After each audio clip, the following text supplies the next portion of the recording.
महाराज जी, क्या आज के समय में संसारिक और ग्रस्त जीवन में रहकर भगवान की प्राप्ति की जा सकती है? महाराज जी, इनका क्यों प्रश्न नहीं है की कि जा सकती? भगवान की प्राप्ति के लिए जो सबसे ज्यादा जरूरी है वो एकांत और शांत माहौल में रहकर। नहीं, ऐसा नहीं। भगवान की प्राप्ति के लिए एकांत जरूरी नहीं।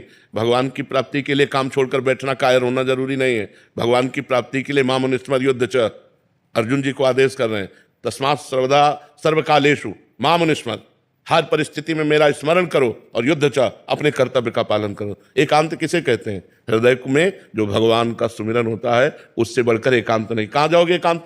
अब बोलो हमें, तुम कहाँ जाओगे एकांत?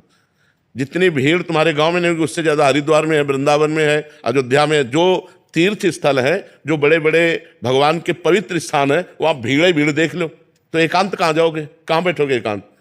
एकांत का मतलब है हृदय में भगवान का सुमिरन करना। एकांत में कहीं भी बैठ जाओ जाके, तुम्हारा अभी तो भजन का मन करता है और एकांत में बैठ जाओगे तो भोगों का मन करेगा। लिख लो कागज में।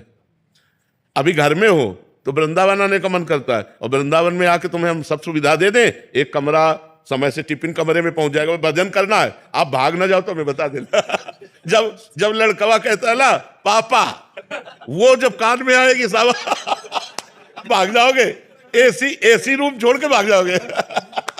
लेकिन महाराज जी, अगर हमारे जैसे हम अपने घर में हैं और हम कोशिश कर रहे हैं नाम जप की, और हमारे घर वाले मांस मदिरा सब कुछ चल रहा है, तो अब यही दुर्भाग्य है, ये दुर्भाग्य है कि ऐसा कुसंग मिला है।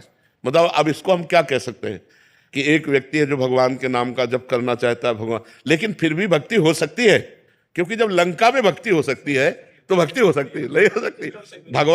भगवान विभीषण जी से कह रहे हैं, जिम दसनन मो जीभ बिचारी, जैसे 32 दांतों के बीच में बड़ी कोमल जीभ रहकर अपना काम चला लेती है, नहीं चला रही, ऐसे ही लंका में पूरा लंका निश्चर निकर निवासा, यहां कहां सज्जन करवासा, लेकिन वहां भी विभीषण जी ने भक्ति की, ऐसी भक्ति की कि भगवान ने कहा तुम सरीखे संत प्रेम हो।